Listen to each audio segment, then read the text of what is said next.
Divorce తీసుకోబోతున్నాను అనే వాళ్ళకి శుభవార్త. మీరు హ్యాపీగా డివోర్స్ తీసుకోవచ్చు. ఇంకా కేసులు మనకు పెంచుతూ ఉండండి.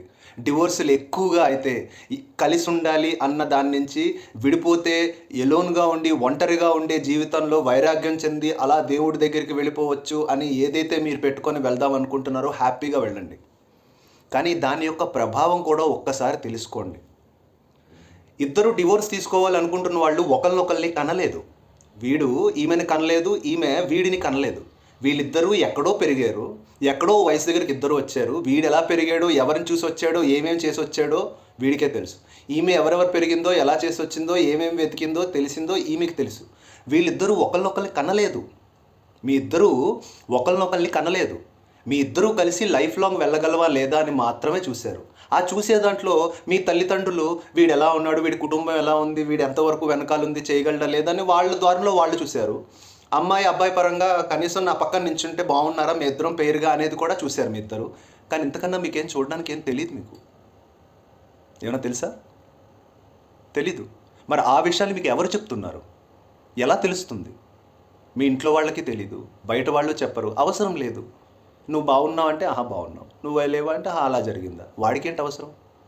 నువ్వు విడిపోతే వాడేమీ శుభ్రంగా 4 ముద్దలు ఎక్కువ తిండో, నువ్వు విడిపోవడం వల్ల వాడేమీ 4 ముద్దలు తక్కువ కూడా తిండో. కాకపోతే ఒక ప్రభావం ఉంటుంది పిల్లలు పుడితే పిల్లల మీద. పిల్లలు పుట్టకపోయినా సరే పిల్లల్లాంటి మీ తమ్ముడో చెల్లో ఎవరో, లేదంటే అక్క పిల్లలు, మావయ్య పిల్లలు, బాబాయిల పిల్లలు వాళ్ళు కూడా మిమ్మల్ని చూస్తూ ఉంటారు. పక్కనే తిరుగుతుంటారు కదా, మిమ్మల్ని కూడా చూస్తూ ఉంటారు. ఇలాంటి మీరు ఏమీ పీకలేకపోయారని మిమ్మల్ని చూసిన తర్వాత వాళ్ళ జీవితంలో కూడా వాళ్ళు కూడా ఇంకేమీ పీకలేమేమో, ఇది ఇలాగే ఉంటుందేమో, వాళ్ళు కూడా ఎంచుకుంటూనే ఉంటారు. ఇలా ఉండకూడదేమో, ఇలా ఉండకూడదు. ఎందుకంటే ఇద్దరికి 2-3 పెళ్ళిళ్ళు ఏం కాలేదు కదా, వీటితో ప్రాక్టీస్ చేసి నెక్స్ట్ వచ్చే వాటితో కరెక్ట్గా వెళ్ళడానికి.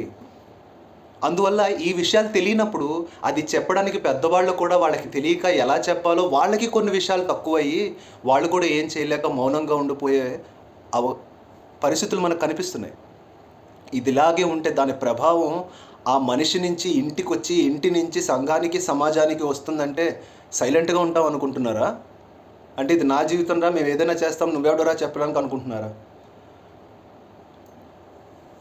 ఏ విషయాలైతే తెలియక మీరు కూడా మీ తెలియని జీవితంలో మీరు తప్పిదం చేసుకుంటున్నారో అది మీ తప్పు కూడా కాదు, పెద్దవాళ్ళ తప్పు కాదు, మీ తప్పు కాదు, సమాజం తప్పు కాదు, ఎవరి తప్పు కాదు. ఎవరిని నిందించాల్సిన అవసరం లేదు.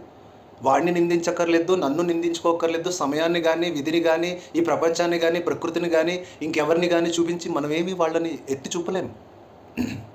కానీ ఏ విషయాలైతే అతనికి తెలీదో, నాకు తెలీదో, ఆమెకి తెలీదో, నాకు తెలీదో, ఆ విషయాలు ఇద్దరూ తెలుసుకుంటే ఒకళ్ళొకరికి తోడవుతూ ఎంత బాగా వెళ్ళగలరో, ఇంతకాలం ఉండిన వాళ్ళకి చివరిదాకా ఎలా వెళ్ళాలో తెలియకుండా ఉండదు. అలా తెలుసుకోవాలని అనుకుంటే ఈరోజు తల్లిదండ్రులకి, బంధుమిత్రులకి, శ్రేయోభిలాషులకి విడాకులు తీసుకోవాలనుకుంటున్న వాళ్ళకి ప్రతి ఒక్కళ్ళకి చెప్తున్నాను, విడాకులు తీసుకోవాలంటే తీసేసుకోండి.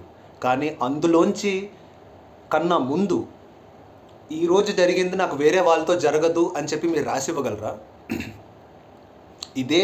ఏదైతే తక్కువైపోయిందో మీ తప్పు కాదు, మీకు కూడా లోపించింది, అది మీకు కూడా తెలీదు. మీకు తెలియదన్న విషయం కూడా మీకు తెలీదు. ఈ విషయాన్ని ఎవరు చెప్పాలి?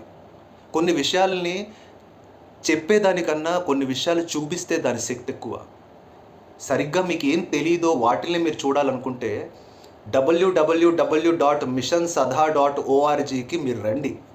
మిమ్మల్ని మీరు పరిచయం చేసుకొని అసలు నాకే తెలియంది నా భార్యతో, నా భర్తతో, నా కుటుంబంతో నాకు తెలియంది నాకు నేనుగా తెలుసుకుంటే అవి ఉపయోగపడి ఇతను మంచివాడే, ఈమె మంచిదే, కానీ ఈ విషయంలో తనకు తెలియకుండా ఎలా ఉంటే నేను తట్టుకోలేకపోతున్నాను అనే విషయాలు ఇద్దరూ తెలుసుకుంటే ఒకళ్ళ కోసం ఒకళ్ళు, ముందు వాళ్ళు తెలుసుకోవాలి, ముందు వీళ్ళు తెలుసుకోవాలని కంప్లైనింగ్ చేయొద్దు. ఇద్దరూ ఒకేసారి తెలుసుకోవాలి. అది తెలుసుకున్న తర్వాత కూడా మీకు అలాగే చేయాలనిపిస్తే కనీసం మాకు తెలిసింది మీ ఇద్దరు సత్యం ధర్మంలో ఉండి ఒక పదం తీసుకున్నారు అని. ఎందుకంటే పుట్టిన పిల్లల మీద ఎలాంటి ప్రభావం పడుతుంది, వాళ్ళ రేపు పొద్దున్న పెద్ద అయిన తర్వాత వాళ్ళ మీద ఎలాంటి శాశ్వతమైన ప్రభావం పడుతుందన్నది మనం తెలుసుకోవాలి. మనం బ్రతికే ఉన్నాం కదా.